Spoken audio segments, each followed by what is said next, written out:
Hello, how are you doing today?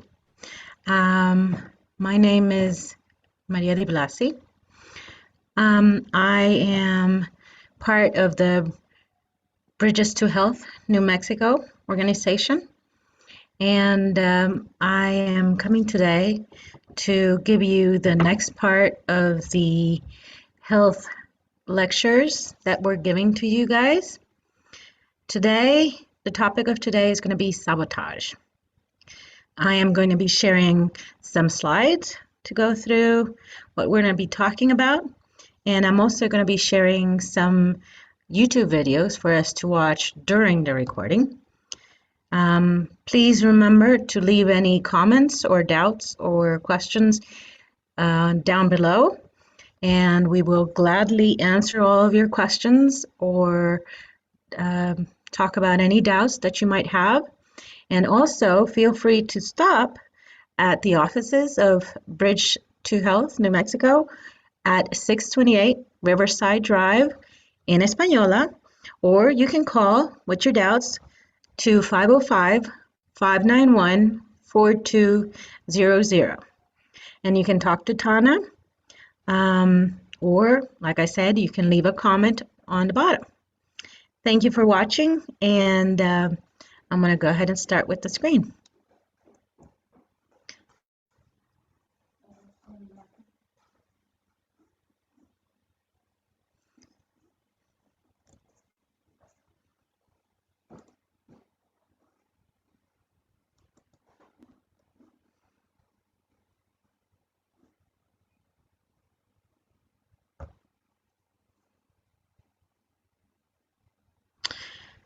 Okay.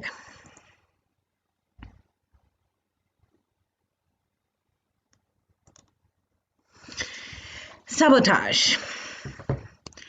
What exactly are we talking about when we are talking about sabotage?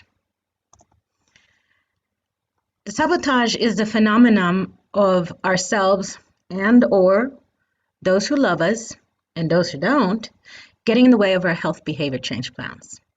Now, if we look in the dictionary, the definition of sabotage, there are many, but for this presentation, we're going to think about the deliberate attempt to damage, destroy, or hinder a cause or activity. In this case, our health or our journey to better health. Now, losing weight and getting healthy can be hard. It takes drive, it takes strength, and commitment to win the health and happiness you deserve. But you don't have to do it alone, and you don't have to make it harder than it needs to be. Now, on the subject of family or friends that may share your journey, we got to think about two things to begin with. If they love you, we got to continue. If they don't love you, please remember they're toxic and you need to separate from them. Now, sabotage is the act of destroying or undermining something, often in a covert manner. Usually, it implies direct and deliberate involvement on the part of the saboteur.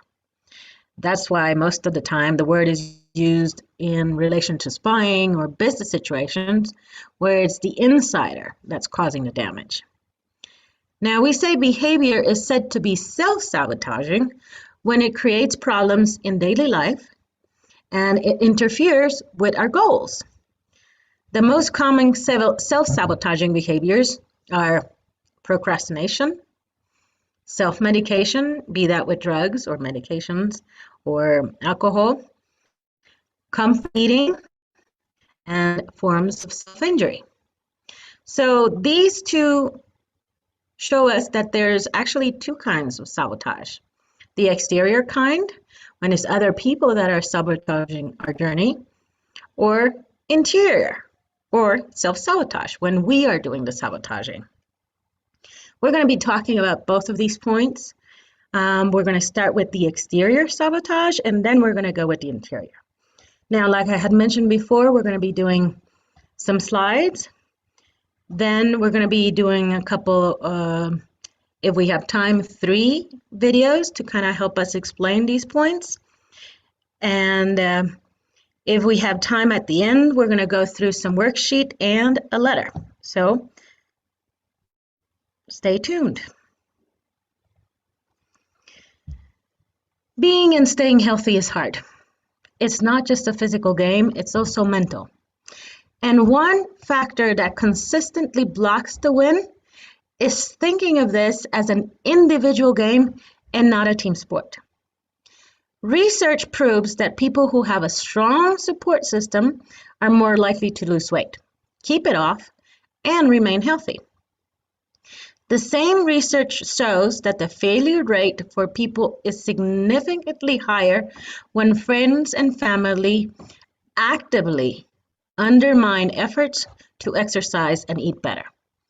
What does that mean? It means that it's been scientifically proven that if we have a support system, it is more likely for us to achieve our goals. And if we do not have a support system, or even worse, we have people that are trying to sabotage us, we are more likely to fail. That means it's time to act and really investigate who's supporting you and who's sabotaging you. In a perfect world, your people will support you on your health and fitness journey. Your people will actually support you in any journey that you take. They will give you tons of tips and good advice, and your loved ones will be there to catch you when you fall and celebrate you when you're soaring high. But in the real world, fortunately, family, friends, and loved ones are often the hardest ones to communicate with because they're connected to us in a more complicated and intimate way. Because they mean so much to us, everything they say or how they act towards us and what we're doing, our everyday life, impacts us, be that in a good way or a bad way. So surround yourself with people you have a good relationship with.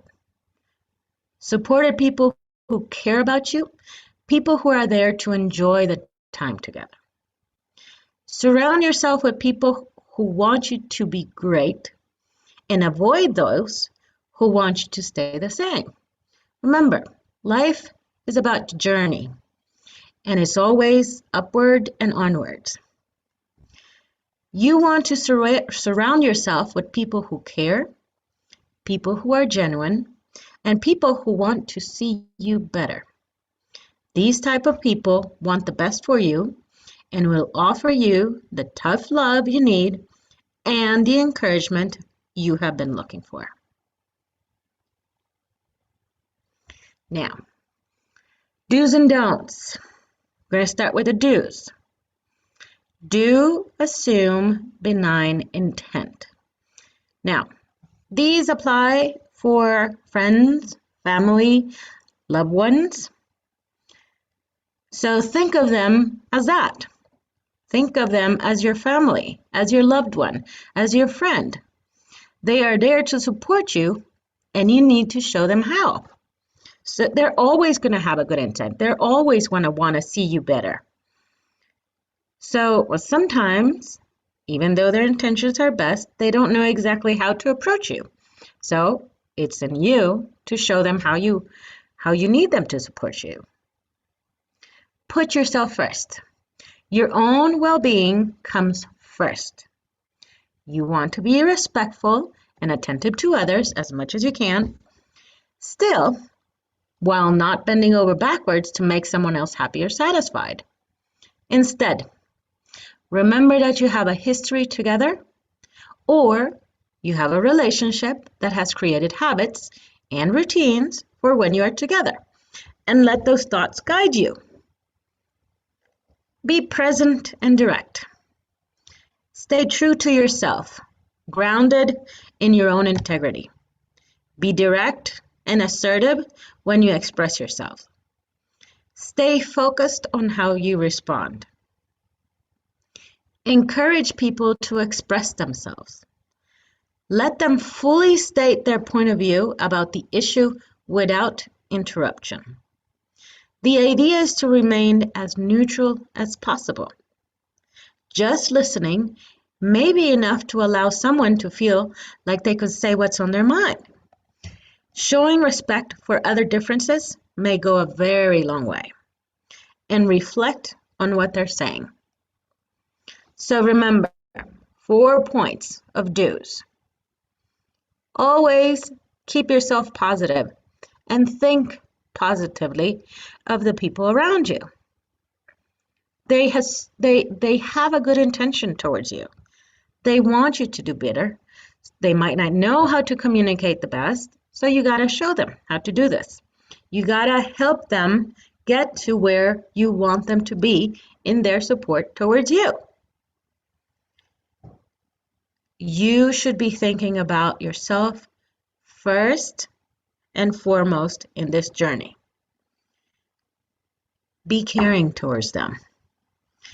Think about them and think of them in terms of how you would like them to treat you and treat them the same. Don't go the 9 mile to keep them happy, but rather respect their opinions and think about the history that you guys have together.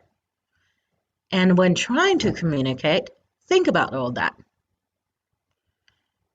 Follow your heart and follow your integrity.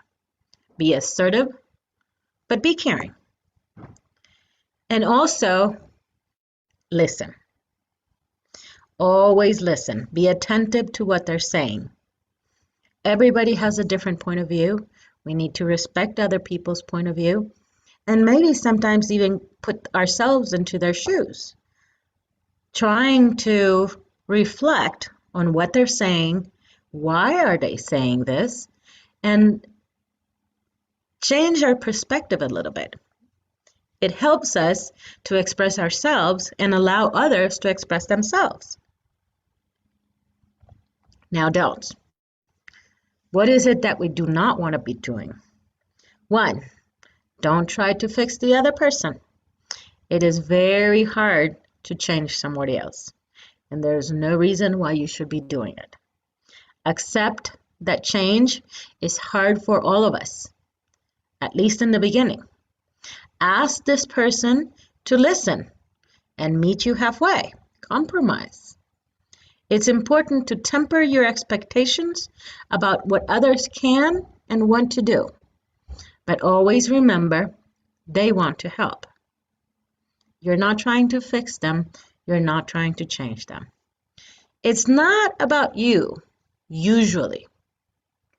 Yes, what do you mean? It's hard not to take things personally, especially when you feel like you're being attacked by somebody you love, or you're made to feel like you're making a difficult or an unusual change. The people that support you have themselves probably been through some rough or difficult changes in their lives. Some of these changes might upset or trigger them. Their responses towards you might be based on these changes. They might feel threatened or judged. Allow them to express their concerns, but explain how your situation is different and unique to you. Don't dwell into trigger topics. Inevitably, there will be topics that represent points of disagreement and disharmony. Know that these topics are, what these topics are, and be extremely aware when these topics are brought up. Be prepared to address these issues in a direct and non-confrontational. Remember, respect others as you would like to be respected yourself. Let them know it won't hurt your relationship. People often mourn, without cause, the loss of activities done together. Address this point early on. Explain that the changes in you will not change how you feel about them, and offer substitute activities that you can do together, like exercise, playing games, or gatherings. So, 4 points that we don't need to be doing. We're not trying to change anybody except ourselves. So listen, compromise, meet them halfway, temper expectations. 2, put yourself in the other person's shoes. Don't think things personally. Usually with a loved one, it's miscommunication, misinterpretation. What are they trying to say? Are they feeling threatened? Are they feeling judged? Remember, it's your situation, not theirs, but they are the ones that are expressing their own point of view. Trigger topics. Some points are just better left alone. And 4, don't let them think it's going to hurt your relationship. When situations or people change, we think it's going to change how they feel about us or how we feel about them. And when the dynamics of this relationship change, we mourn those changes. We think it's to a detriment. Be clear on what you want, but also be clear that it will not be hindering the relationship. It's just going to change it for the better. Think of other things you guys can do together. Now, we are going to go through the list of people that we do want in our journeys and people that we do not want like in our journeys. Now, for both, those we do and those we don't, there's 3 categories. We have the cheerleaders. So the cheerleaders are usually the ones that back your efforts, believe in your resolve, and want you to win. They're usually the first people to stop asking you if you want to go out for cake or afternoon latte and suggest a walk in the park. They notice the changes you're adopting and they encourage you to keep going. These are the folks that make you feel like you can really do it this time. Surround yourself with these wonderful people. Their positive energy and faith in you is a game changer. Remember the title, cheerleaders. There's also the teammates. You do not have to do this alone.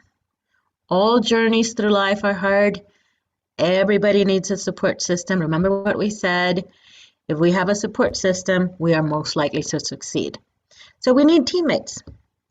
Look for other people, be that friends, family, colleagues, even support groups, who are embarking in the same journey. Teammates help propel you towards the finish line. They understand the struggle. They are ready to celebrate your successes and push you to keep going when you feel like you're ready to drop out of the race. Teammates can make the difference between success and failure. Again, teammates. Then we have the coaches. You may know people who have already made the changes you are trying to adopt. Those people can coach you towards a win of your own. Don't be ashamed about asking for help. And if you need a little extra guidance, consider even hiring a professional.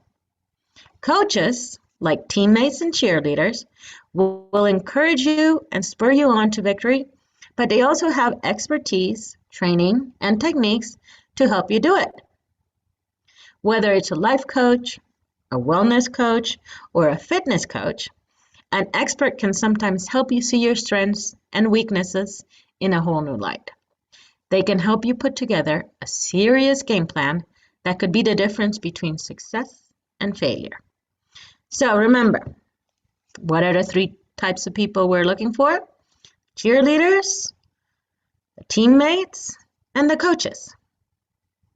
Cheerleaders, back your efforts, believe in you, want you to win. The teammates, they understand. They help you towards your finish line. And the coaches, Those are the ones that are going to help you, that are experts in what you're doing, and that encourage you, and that already have some expertise, some training, and techniques that they can share with you. Now, on the other side, what should we be aware of? Which are the people that we should delete from our journey? Again, we have 3 types. 1, the food pushers. Everybody's got some of these in their lives. The food pushers are people in your life who find out that you're trying to lose weight and cannot stop you from encouraging you to eat. They are the ones they are the first ones to suggest dinner out or a second helping. Hey, let's go get a burrito in the morning. No. They offer you foods you enjoy but are trying to eliminate. Those are the ones that say, one bite won't hurt you, all in the name of love. Often, they aren't trying to derail you. They just don't know how to express the love. That is, without the box of chocolate. Having to constantly resist temptation can really wear you down. Stick to your resolve. Thank them, but gently let them know that you're trying to live better and that they can show their love by helping to set you up for success rather than failure. Change the activity. And then we have the excuse makers. Another way loved ones can interfere is with a constant flood of false praise. The excuse makers are great at this. There's, we love you just the way you are, or reassuring you that those jeans look as great even though you can't zip them up anymore. Though all are spoken with good intentions, they can still keep you from really making a change. And then we have the good time gang.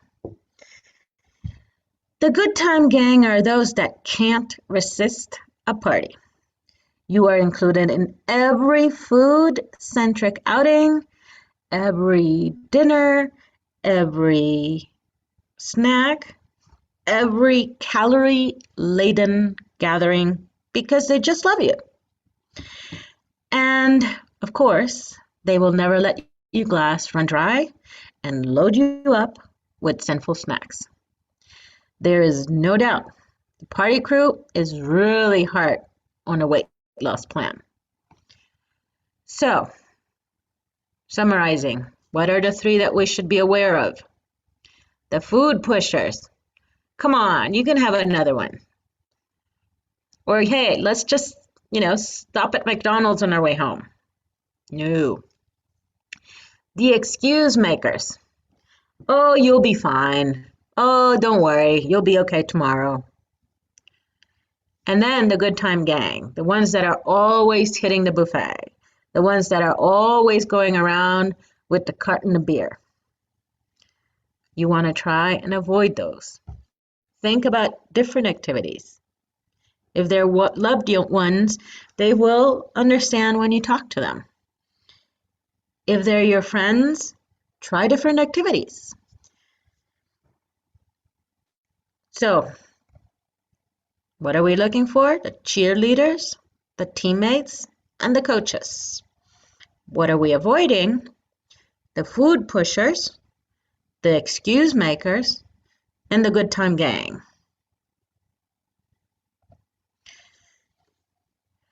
Next, we're going to talk about the internal side of sabotage.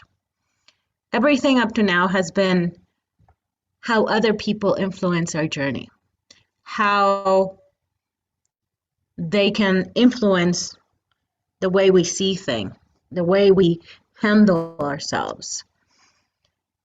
But then again, we can also talk about ourselves.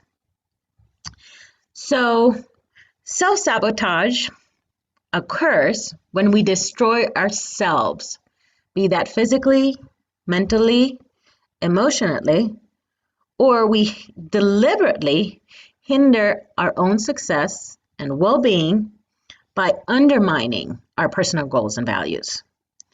It is insidious, profound, and universal, and it emanates from negative mindsets. Self-sabotage is also known as behavior dysregulation, and it can be either conscious or unconscious, depending on level of awareness. An example of conscious self-sabotage is deciding to eat cake, despite a goal to eat healthy. Unconscious self-sabotage happens when a personal goal or value has been undermined, but not recognized. Another dimension of self-sabotage is cognitive dissonance. Cognitive dissonance is the internal imbalance, or when we experience discomfort, when words or actions do not align with our beliefs and values. When this happens, we act to ease the discomfort by changing our words or by reframing our goals and values. It's unlikely that anyone would intentionally sabotage themselves, yet they do, and the consequences can be caustic. Chronic self-sabotage depletes drive and motivation and leaves us sad, anxious, and with a damaged self-esteem. So, yes, we can sabotage ourselves. Okay. We are going to go into our first video. How do we know what self-sabotage looks like?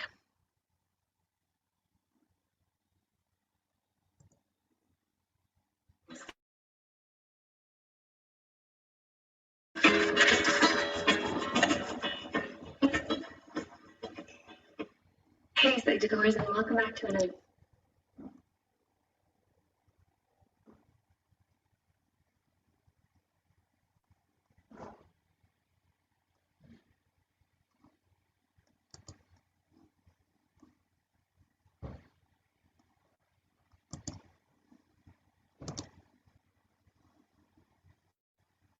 video. Thank you all so much for the love and support that you've given us, enabling us to make yet another exploration into everyday psychology. So, let's continue. Have you ever had one of those days when you just can't make anything work? You wake up late and this sets a shadow on the rest of your day. Everyone has days like that. But what if you can't get out of your own way, no matter how hard you try? If you find that most of your days are one of those days, you're probably sabotaging yourself. Wrecking your own potential success is not just a harmless byproduct of low self-esteem. Self-sabotage can take a huge toll on your relationships, health, finances, and career. So let's take a look at 7 major signs of self-sabotage. Number 1, you're too hard on yourself. Are you constantly putting yourself down or picking apart everything you do? Are you able to let your mistakes go, or do you replay everything you did wrong? If any of this sounds familiar, you could be sabotaging yourself by being too perfectionistic. Self-oriented perfectionism, or the belief that you need to be perfect no matter what, often leaves the person feeling like they'll never be good enough. This is because the end goal of perfection is often unrealistic. Not surprisingly, constantly feeling as though you don't measure up leads to lower self-esteem and higher feelings of failure. Your fear of making mistakes paralyzes you from taking any productive step ahead. Being overly self-critical can also hurt your mental health, resulting in feelings of loneliness and helplessness, anxiety, and depression. 2, you're quick to point out the negative. Do you go out of your way to pick a situation apart until you find all the flaws? Are you surprised when your plans work out well? If this sounds familiar, you could be sabotaging your relationships with your pessimistic outlook. Pessimism doesn't just sabotage your goals and your relationships, but it can also be bad for your health. A study by Pankalainen found that people who described themselves as pessimistic were 2.2 times more likely to die of coronary heart disease than the more neutral or optimistic participants. Number 3, You wait until the last minute. Do you usually wait until the night before to write a paper? Can you relate to waiting until the week before a holiday to make preparations? Procrastination, or putting off a task until the 11th hour, is easy to do if you're feeling overwhelmed, tired, mentally drained, or just plain lazy. Avoiding a task because you just don't feel into it is normal from time to time. However, giving into that meh feeling on a regular basis can hold you back in many areas of your life. You end up being dissatisfied with everything you do, be it school or work. Research shows people who describe themselves as regular procrastinators report higher levels of stress and anxiety.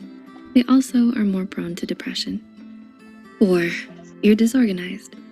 What happens when chaos is your normal? Are you constantly being late or missing deadlines? If you feel like your life is all over the place, you might be sabotaging yourself in several ways. This lowers your self-esteem. Also, you lose things that you actually want and need. The out-of-control feeling that comes with being disorganized can lead to emotional eating too, and increases feelings of depression and hopelessness. Research shows too much disorganization and clutter can make people feel stressed and uncomfortable. People who describe their homes as cluttered tended to have higher levels of the stress hormone, cortisol. High levels of cortisol over time have been linked to health conditions such as inflammation and high blood sugar. Number 5, you feel like a phony. Are you a pro at doubting yourself and your abilities? You find it hard to give yourself credit for your own successes. If so, these point towards imposter syndrome. Feeling like a phony can lead to some serious self-sabotage. For example, you don't try for jobs, promotions, roles, or relationships you want. Or you don't reach out to others because you often feel as if nobody wants to hear what you have to say. You don't honor your own boundaries or speak up for yourself when others treat you badly, often playing it small because you feel like others are just putting up with you. 6, you overdo it. It turns out, constantly doing and being extra can take a toll on your mental health. Overcommitments lead to self-sabotage in a variety of ways. For example, taking on too much leads to not being able to finish everything you start. The feelings of guilt and obligation associated with overcommitment make it difficult to speak up for yourself or set healthy boundaries. Overcommitment sets you up to constantly put yourself last, which just makes stress worse. Overcommitment leaves you open to constantly being asked to do just one more thing, give just a little more. And number 7, you're burnt out. Have you been a little forgetful lately? Maybe you've been making more mistakes than usual at work. Living in a constant state of stress and exhaustion can lead to what psychiatrists call burnout. Burnout feels like constantly trudging through wet concrete or trying to drive a car with no oil. The constant stress and exhaustion from burnout can lead to some serious self-sabotage, like mental and physical illnesses, relationship troubles, and even hurt your finances. The dread even gets physical. Do you get headaches on the way to physics class or your job? The headaches, stomach aches, indigestion, or weird physical symptoms you're feeling, they might be telling you to pump the brakes and think about how much effort you're putting into this. Most of you can probably relate to most things on this list from time to time. These are all normal thoughts, feelings, and behaviors. However, if you think anything on this list describes you most of the time, you owe it to yourself to think about what might be contributing to you getting in your own way. Just know that no matter how you choose to deal with self-sabotage, you're worth the effort. We hope we were able to give you a little insight into some of the signs you might be self-sabotaging. Do any of these apply to you? They definitely apply to me. Let us know in the comments below.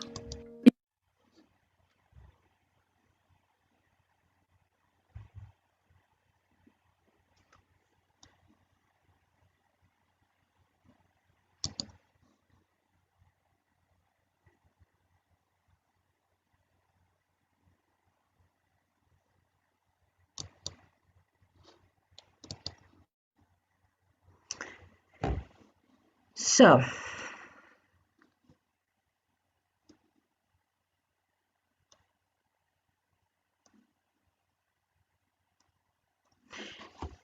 what were the points that we went to when we were talking about the self-sabotage? We have several points that we have to think about. Being perfectionist, we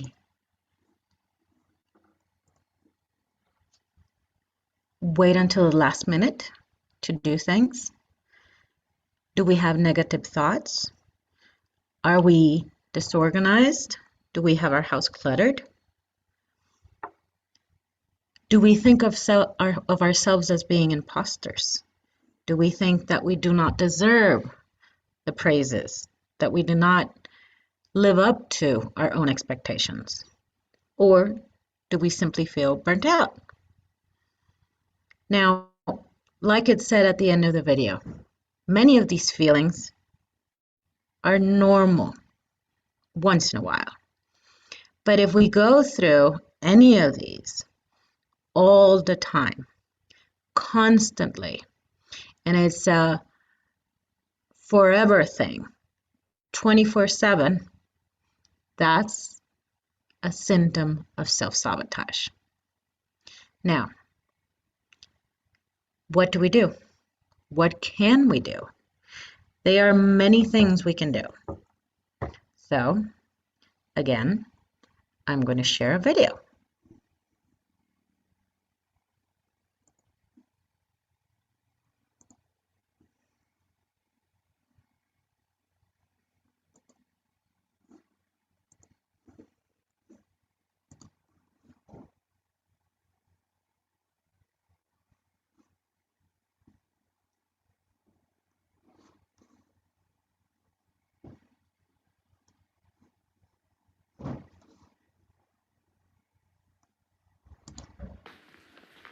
So what's really going on when you want more money, success, health, fulfillment, and it's just not showing up?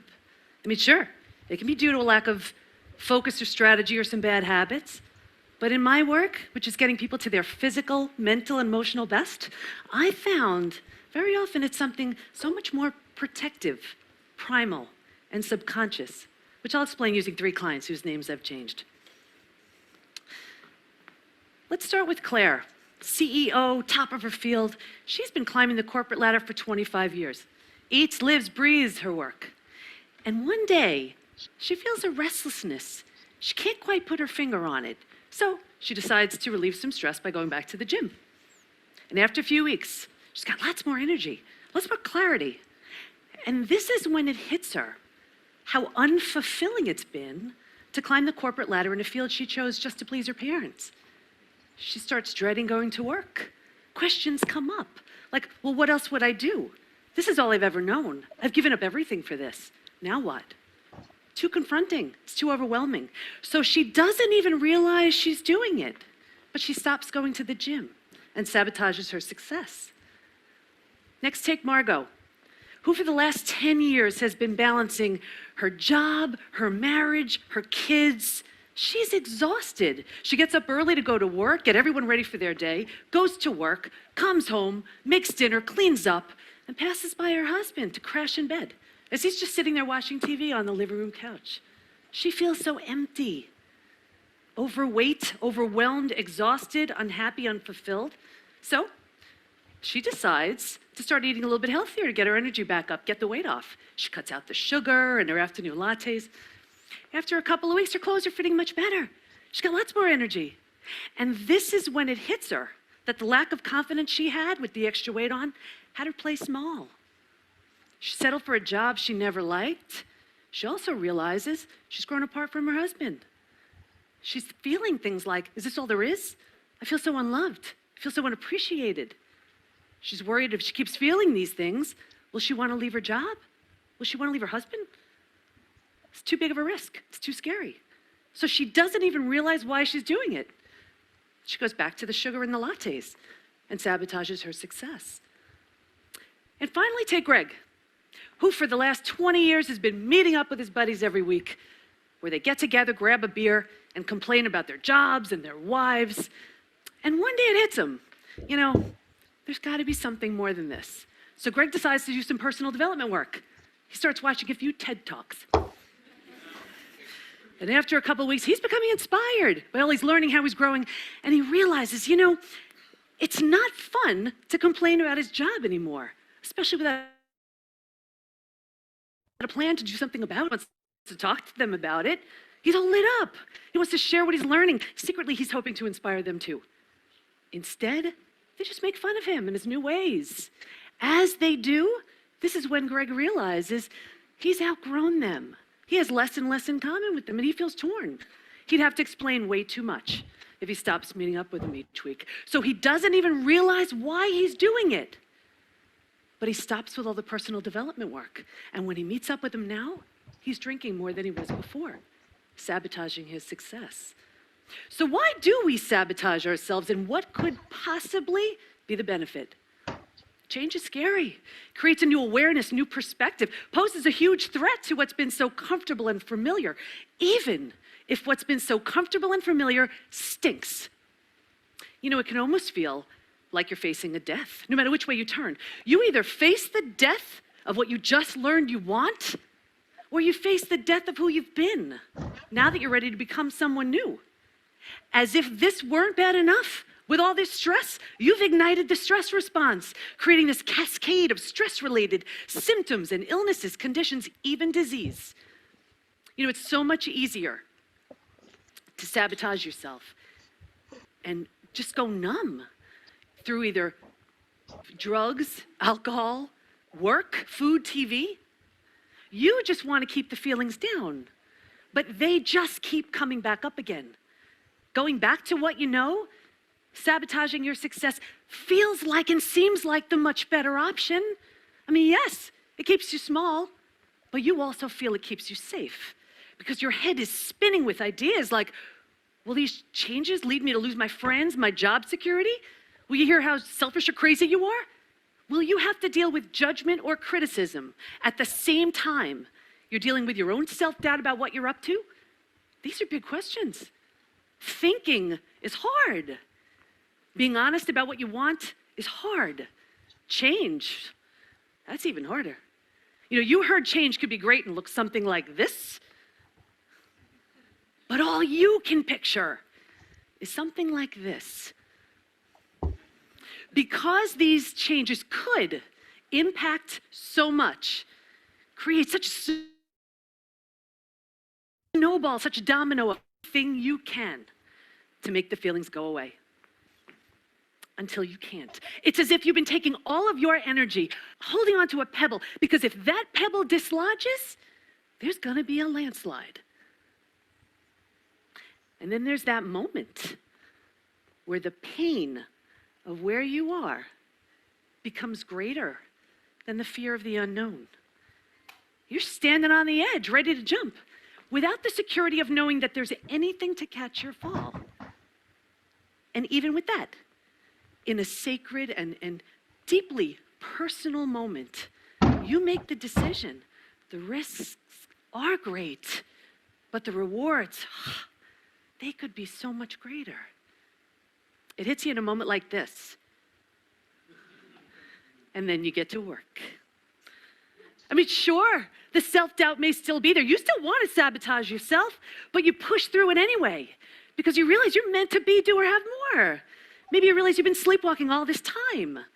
You have a message, and you can't share it if you're standing still. It's like you're on a trapeze. You see your partner on the other swing. You know what you're supposed to do. You're terrified, and you swing anyway, sweating, you're a mess. And you know, you can't move forward unless you let go of where you are. You're right there. That's decision. That's the moment. And when you do, you feel like a rock star. Now you're inspired. Motivation and momentum got it going, and the inspiration is taking over. You realize you just burst right through your comfort zone where life begins. It's the ultimate drug because you're high on your own growth, the impact it's having on you, those around you, and it fuels you even further. See, now you're not afraid of looking good. Now looking good supports what you're up to. Now you sound different, sounding more confident, empowered, inspired. Now you have more energy because you're being fueled by your own idea, by your own mission, by your own potential. You realize you could do great things. You realize you have something important to contribute, you realize you can make a difference, and you love who you're becoming once you learn to kick that sabotage to the curb. And if you ask me, that's an idea worth spreading. Thank you. Well, how about that?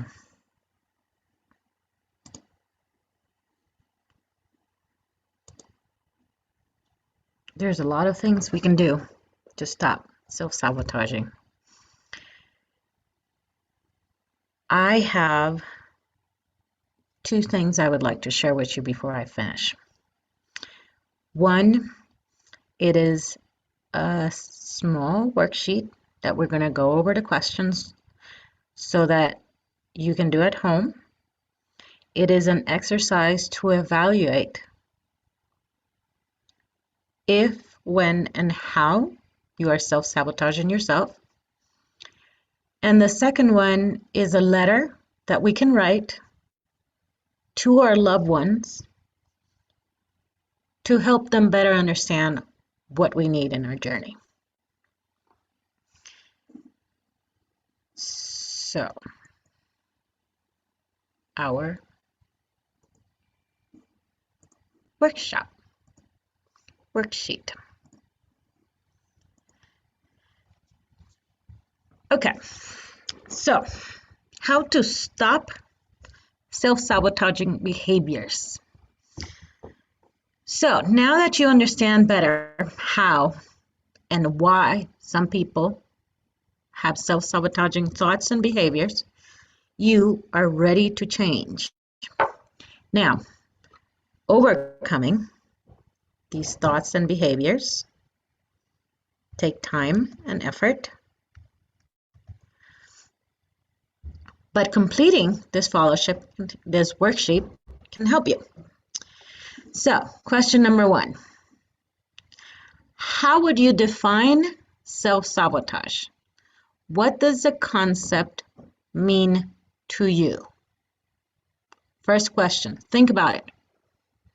What is self-sabotage to you? Write it down. Do you have a pen, pencil, paper? Think about it on your phone, on your computer. What does self-sabotage mean to you? Next one. How do you think self-sabotaging behaviors impact on your well-being? For example, what are the short-term and what are the long-term consequences of self-sabotage? How are these behaviors hurting you? Number 3, how do you sabotage things in your life? What are you doing to hinder your progress? What is stopping you from your journey? Give some in-depth thoughts about the particular behaviors you repeat and the signs of self-sabotage you see in the way you act. Go back to the previous section. Remember, there are other symptoms of self-sabotage. 4, can you identify any patterns? Remember, negative thoughts. Are you a perfectionist? Do you wait until the last minute? Clutter. Some people self-sabotage more in relationships than any other area, while others undermine themselves at work and not at home. Look out for patterns. Do you tend to avoid things to self-sabotage, or are you more prone to actively destroying them with rudeness or poor performance? What are your patterns? Number 5, what can you do differently? For example, some people self-sabotage more in relationship than in any other area, while others undermine themselves at work and not at home. We talked about this in the previous question. Write down concrete goals can help you to cultivate a practical long-term plan for growth. Look back at your questions, at the answer that you put in for question 3. How do you sabotage things in your life? Ask yourself, what can you do differently? What are your patterns? Brainstorm as many solutions as you can think of, and then kind of narrow it down. 6. How can you commit to ending your self-sabotage? Ensuring accountability is a proven way to make yourself more likely to stick to new habits. So who can tell you about your new commitment to a sabotage-free life? Remember, it's a team effort if you can. Look around you. Look at your team. Look at your cheerleaders. Look at your coaches. Look at your teammates. Go out, talk to them. Commit to them to a change. And check in with these people regularly to talk to them about how you're progressing. What are you doing to change this? Number 7, how can you learn more? Try to think of some subjects on which you'd like to become better educated about self-sabotage. For example, perhaps you'd like to find some good literature on how attachment behaviors influence adulthood. Maybe you want to look about some how these sabotaging patterns are not allowing you to continue on your journey to better health. Maybe you'd like to keep your learning process a bit more personal. Maybe you want a therapist to help you in your self-esteem. Think about ways that you can learn more. What are those subjects? Write them down. Look for them in Google. Go through Safari. Go on the internet. There's plenty of videos and blogs and activities you can do to learn more. Now, number 8, how can you reward yourself? As you adopt new behaviors, remember to reward yourself so that you reinforce those behaviors. Remember, rewards reinforce. Some examples include giving yourself some time off to do whatever you like, or telling other people about your progress, or congratulating yourself verbally, or buying yourself a treat of some kind. Go out, go to the movies, get yourself a nice book, go get yourself a manicure, go and see your friends. How can you reward yourself for getting better, for advancing in your journey, for getting yourself out of self-sabotaging patterns?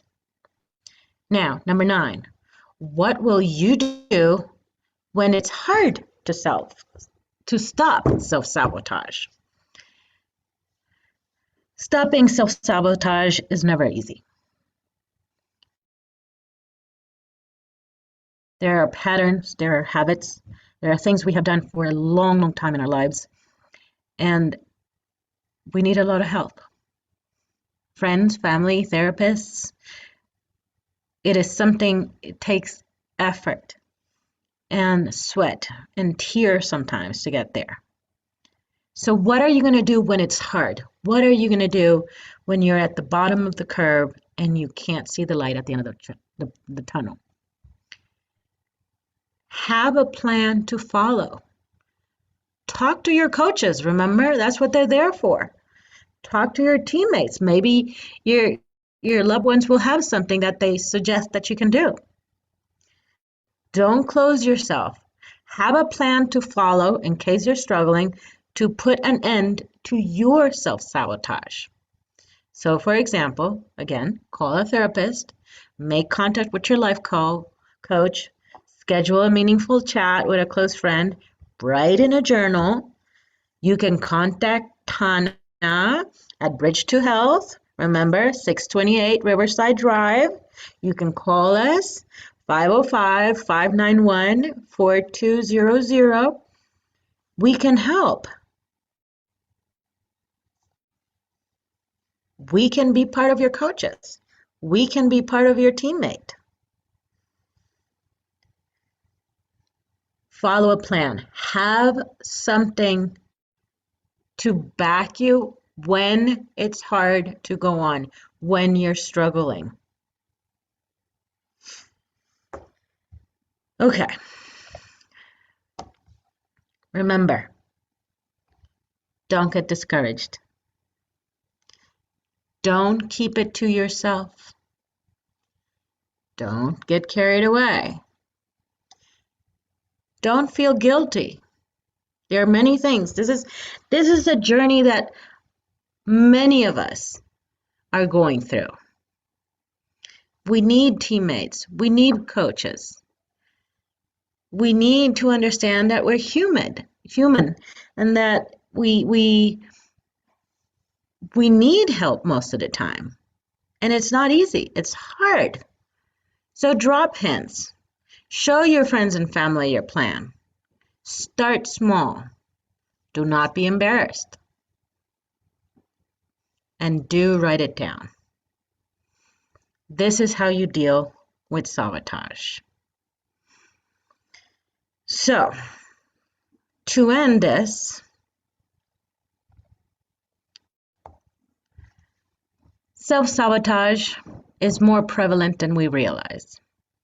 Abraham Lincoln, Fred Rogers, Michelangelo, John F. Kennedy, and George Washington all experienced some aspect of self-sabotage before they made history. Think about it. At some point, they all realized that self-defeating behaviors reside in the 18 inches between their head and their heart, and found ways to move past these issues that plagued them. All of them went on to make history. We can all do the same. Each of us can move past counterproductive behaviors. Although our behavior is not always our fault, it is our responsibility. Consider using the tools. Go ahead and reinvest in yourself. Pursue a healthier life, or any other goal that's been, close in your mind in your journey. Take it slow and make it reasonable. Take baby steps when necessary. Don't focus on the missteps. Don't focus on your errors and mistakes. Remember to celebrate your success. Finally, take comfort in the fact that historical legends began as ordinary people who had personal struggles, persevered, and made a difference. We can be that way. We can take our journey to success and win. Before we end this, I would like to go back and show you the letter that we can show to our family and friends. I'll read it for you so that you have a good idea. But remember, you can always come back and look at it. Dear, insert loved one name here. I know you love me and want me to live a happy, long life. So I'm telling you that I have committed to making some big changes.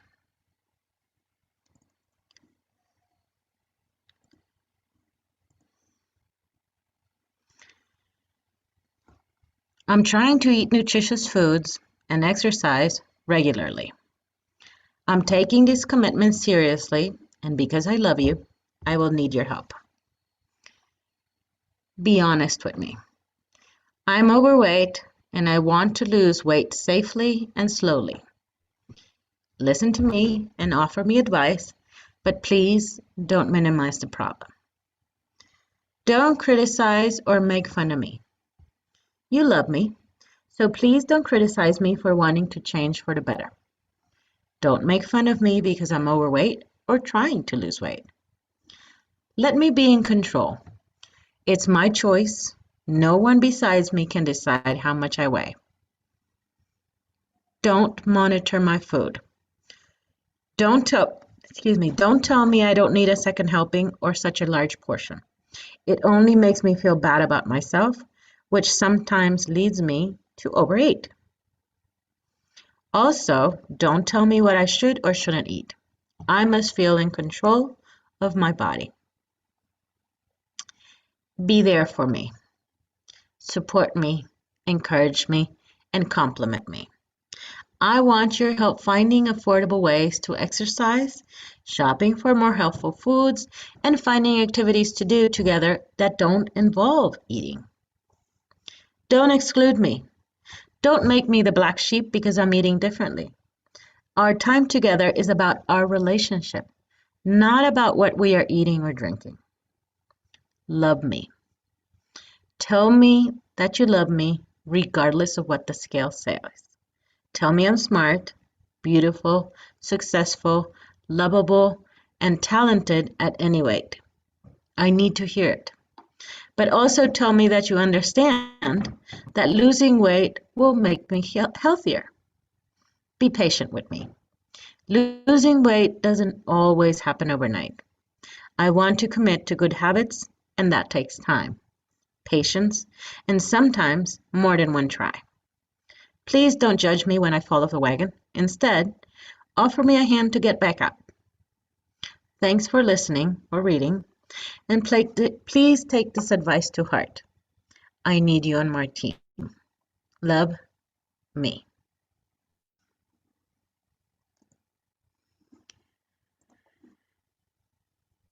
I hope this was instructional for all. Remember, leave your comments, doubts, questions, anything at all that you need to communicate down in the comments for us to read. And we'll talk about whatever you need us to talk about from these comments and questions on our next topic. If you would like to come and have us help you through your journey, please stop by our offices at Bridges to Health, New Mexico at 628 Riverside Drive.